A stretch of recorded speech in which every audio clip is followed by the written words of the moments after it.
This audio presentation of Neville Goddard's Election and Change of Consciousness is brought to you by audioenlightenment.com. Copyright 2012, all rights reserved. Election and Change of Consciousness.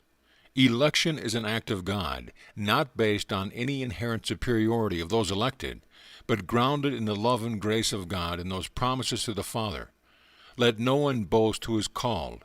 Let no one boast who is elected, for all will be called, but in God's own predetermined time.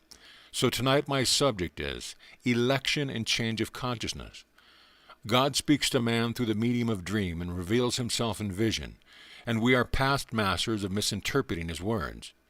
A dream is a parable containing a single jet of truth. Don't try to give meaning to every word or event of the dream. Perhaps there will be several dreams, several stories in a single dream. Then each story contains its own jet of truth. Let me share one such dream of a friend. Her dream is in 3 parts. It is a wonderful dream on the higher level. The lady states, I found myself in an old, comfortable farmhouse. Outside of an old horse grazed in the sun and an old dog slept under the tree. Suddenly a man appeared at my door and said, You have been chosen, must leave this place. For a moment I panicked. What would I do about the house and the animals outside? Perhaps I could sell them or give them away. Then the man, having read my thoughts, said, No, you cannot sell them or give them away. You must leave them as they are, and your leaving must be voluntary. The moment I chose to leave, the scene changed, and I am in an entirely different world, talking to a man and woman. They tell me that I must play 3 games, of which 2 have been completed, although I couldn't remember playing them. Now standing in the center of a beautiful green field, I see an enormous mountain in the distance. I am told that I must run across this field, gather anything I can along the way, and reach the top of the mountain in 10 seconds. Then I must interpret what I have accomplished along the way. Scooping up a few stones, I began to run, stopping occasionally to gather more stones along the way. When I reached the top of the mountain, I discovered my stones had become golden nuggets, which had fused together. Extending my hand for those who were there to see, I said, This is my mind of golden wisdom. And they replied, You have found the way. Then the dream changed, and I am standing gazing at a child lying in a crib. Its head appeared to be indented, as though it had been lain on rocks or sand. Rubbing the child's head, I smoothed its skin, and it smiled. Then I dressed it, made it more comfortable, and as I was feeding it awoke, still seeing the smile on its face. God spoke to this lady in a glorious dream. A house is a symbol of the state from which you abide. Hers was very comfortable. A dog is a symbol of faith, called Caleb. In Scripture, he is the one who crossed the river with Joshua. He is called the hound of faith. Now a horse is a symbol of the mind. In her case, he represented a comfortable way of thinking. Then the man appears to tell her she is chosen. In Scripture, God's messenger is always the Lord himself, for my name is in him. So the Lord appeared, not as some strange creature from outer space or as an important force, but as an ordinary person. He tells her she is chosen to leave this age. She cannot sell or give her present state of consciousness away. She must voluntarily leave it for another to occupy. Entering an entirely different age, she meets 2, and there is still conflict until she reaches the mountaintop, where God is to where it reveals the mind of golden wisdom. Now, in Paul's last letter to Timothy, he said, The time of my departure is come. Then he mentions 3 events, saying, I have fought the good fight. I have finished the race. I have kept the faith. Like Paul, she has fought the good fight and finished the race, for she has kept the faith, just as everyone will, for it's God who is doing it all.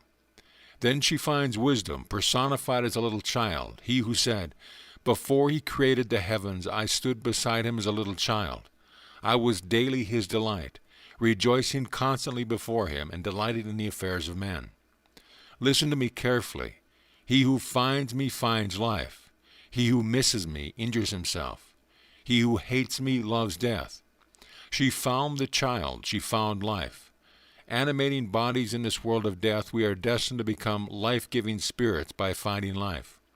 Having won the race, having kept the faith, having fought the good fight, she has found the child. Don't be concerned about all the little pieces of a dream. Simply see the symbols present there. Now let me repeat once again. Scripture is not history. and the characters depicted there are not people, but personifications of eternal states of consciousness. We all started this journey into the death in the state of Abraham. In the 23rd chapter of Genesis, it is said that Sarah dies and Abraham becomes a sojourner in a strange land for 400 years. Called the father of the multitude, God promised Abraham that he would return, bringing all with him. Going to the Hittites, Abraham tells them he has no land to bury his wife, and they say, "Here is my Lord, you are a mighty prince among us. Take the choicest of our sepulchre. None will withhold his sepulchre from you, or hinder you from burying your dead." May I tell you, every child born of woman is God the Father, buried in the sepulchre of the Hittites, called Canaanites. Every black man, every white man, every nationality, race, or creed born of woman is a Canaanite, where God the Father is buried. This was a deliberate act, not a punishment. Listen to the words in the 82nd Psalm. God has taken his place in a divine council where he holds judgment, saying, "You are gods, sons of the Most High, all of you. Nevertheless you will die like men and fall as one man, O princes." We are the ones who deliberately fell into these garments, these sepulchres. A god is entombed in every skull. You didn't begin in your mother's womb. You are buried in the body your mother wove for you, and from that sepulchre you will be called in fulfillment of God's promise. So let me repeat, election is an act of God, not based on any inherent superiority of those elected, but grounded in the love and grace of God and his promises to the Father. It is the Father that the promise is made. Everyone has been promised that he will die and will be raised from that state. Everyone will be called from the age of death to once again enter the age of everlasting life. This lady has been called, she has been chosen, and all the events recorded in Scripture will take place in her. It thrills me beyond measure to know that in this small circle so many are being called. Everyone will be called, for God is in them, and God cannot fail to lift himself up in everyone. Having played all the states, as everyone must, you will have kept faith, and God will keep his promise and lift himself up in you, just as he laid himself down in you. It is the God in you who said, "No one takes my life, I lay it down myself. I have the power to lay it down and the power to lift it up again." As God's power is lifted up in you, you depart this age. Now in another's dream, he is driving his wife's car over a mountainous road. Suddenly the hair on the back of his head catches fire, and he turns and rubs his head against the back of the seat to put out the fire. But in so doing, he loses control of the car, and it goes over the cliff in slow motion. Seeing that the fall is about 300 feet, he opens the door of the car and jumps, saying to himself, "This is a dream. I am." With that thought in mind, he descends to the ground below as light and softly as a flake of snow, and awakes on his bed, saying to himself, "I have had this dream 3 times, and each time I have written it to Neville, but this is the first time I have awakened in a dream." What is the single jet of truth in this dream? He is riding in his wife's car. A wife is that to which I am is attached, a state which bears my name. There are infinite states in this world, and when you enter a state, you are wedded to it. The state may be one of luxury or ill health, the state of being ignored or famous, but any state is God's emanation, his wife. The dream denotes a departure from that state in which God in him has been residing, into an entirely different state. Perhaps he is presently wedded to a state in which he is making $10,000 a year, and he desires to live in a state of earning $40,000 or even $100,000. There's nothing wrong with that. Every state is a garment, ready and waiting for you to slip on, and you are free to wear and thereby marry any state you like. If you want to be important in the eyes of shadows, you can. But when the God in you awakes, all the shadows will vanish, and you will return enhanced and glorified to the being that you were prior to your descent into death. For this is the world of death. Everything here appears, it waxes, it wanes, and vanishes.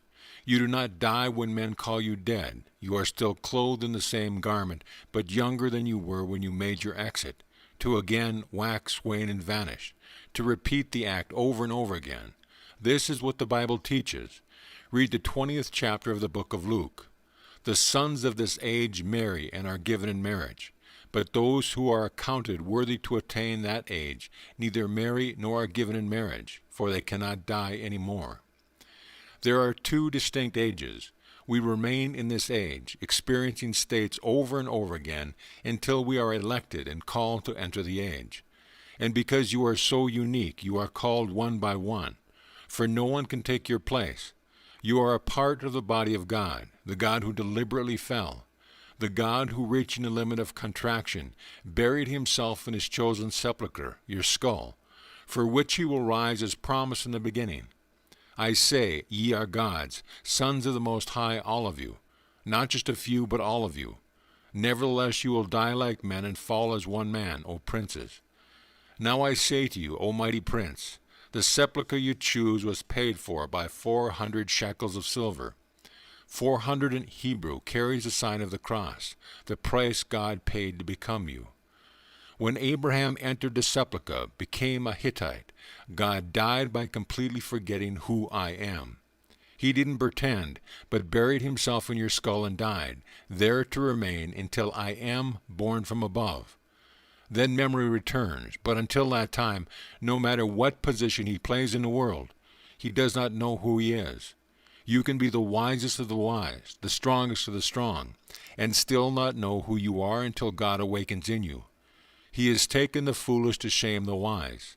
He has taken the weak to shame the strong. He has taken those who are low and despised, even things that are not, to bring to nothing things that are. Jesus Christ is defined as the power of God and the wisdom of God. He is our source, having been made our wisdom, our righteousness, and our redemption. God's own power is Christ Jesus. His own wisdom is Christ Jesus, and he made Christ Jesus your wisdom and your redemption. Therefore Christ in you is a hope of glory. For when Christ returns, God has gathered his creative power and wisdom back unto himself, that power and wisdom which was buried in man. My friend in her vision brought her golden nuggets back to the top of the mountain, where all of her experience in the world of death were gathered together and fused into the one mind of golden wisdom. So God enhances himself. Having reached the limit of contraction, he expands. Having reached the limit of opacity, he becomes translucent. Therefore he is far greater than he was when he fell into the Hittite. When a little child is born, he lives because God buried himself in him. Do not think that because someone is going to the gas chamber tonight, he is less than you are. Do not allow anyone to pull his rank on you either, for no one is important in this world. There is no one but God who is buried in every person in the world, and every person is equal. So let me repeat, election is an act of God, not based upon any inherent superiority of those elected, but grounded in the love and grace of God and in his promise to the Father. Everyone who promised that he would be redeemed, and God has kept his promise. Jesus Christ in me is God's power and wisdom, and when redeemed I am he, for everything said of him I have experienced. I still wear a garment called Neville, but I have awakened to another age. I am still the same man in the world of Caesar. I still sign my name on my checks, and the shadows who receive them can exchange them for more shadows based on my signature. But the being that is called into an entirely different world was before the beginning, but enhanced now because of the experience. So everyone is richer for coming into this world, for God's creative power has been enhanced. The child she saw is a symbol of her transformed creative power. She has experienced a change of age, but the man experienced a change of state. I can tell him tonight that the dream doesn't mean he is departing the world. He has a wife to support and a little child to educate. The dream has nothing to do with breaking his neck here or divorcing his wife, for he is not married to her, but to a state in this world. He leaves a state and enters another, be it noble or ignoble, for he was driving his wife's car when he awoke to realize it was a dream. Now in the waking state, you can learn to control your imagination so that you can set into motion your status from one level to another. But you cannot change the age. That comes out of the blue. That comes when you least expect it. No one can earn the exit from this age. That comes upon you suddenly as promised in the beginning. So let no one boast and tell you they earn the kingdom. We are all put through the furnaces for his own sake. For his name he cannot give to another. It is yours as promised, before the beginning of the world. I came out from the Father and came into the world. Again I am leaving the world and returning to the Father. Here is preexistence, incarnation, departure, and predestination. It takes not just 70, but a long, long while. And the pigment of your skin, your social or intellectual position, has nothing to do with your departure from this age. If you want the shadow of worldly fame, you may have it, but it will not aid you in waking from the dream of life. It will fall in love with it, and I am talking about, and set your heart fully upon the grace that is coming to you at the unveiling of Jesus Christ in you. You are on the verge. But if that doesn't interest you and more money does, then get more money. If you want more cash, more fame, whatever you desire, get them, for they are all shadows. A big home is a big shadow, and a little home is a little shadow, so it doesn't really matter. But tonight, dwell on those two. Like the lady, you cannot earn any more than she earned it, for she was called. But like the other, you can leave the state to which you are now wedded. How do you do it? By the act of feeling. Feel the tones of reality that would be yours were you wedded to the state of your fulfilled desire. What would the feeling be like were you the person you would like to be? Feeling moves you from one state to another. Everything is a state which is real, yet invisible. Not knowing this, and seeing no evidence to support your desired state, you may return to the former one. Expecting the new state to happen now, you don't remain faithful to it. But if you will remain there until it becomes natural to think from that state, it will be born in your world. There is a period of time between your entrance into the invisible state and its visibility, and it has to come. Everything has an interval of time. The vision has its own appointed hour. If it seems long, wait. It is sure, and it will not be late. A little sheep takes 5 months, a man 9 months, a horse 1 year. All these are fixed intervals of time. How long will it take for a state to become objective? As long as it takes in nature the seed to hatch. All you are called upon to do is to go into the state and remain there, psychologically. Although you will continue to physically walk the earth as one person, as you think from your desired psychological state. It takes on physical tones and becomes a fact in your world. This is how you move from state to state as you wait for the promise of God to fulfill itself. One day you will be called and incorporated into this immortal body to express a far greater translucency and expansion than you knew prior to the start of your journey into the world of death. I can't tell you the thrill that is in store for you when you experience the embrace of love. There are no words to describe it, but as you embrace, you fuse to become one body, one spirit, yet without loss of identity. Everyone will be called into that same union.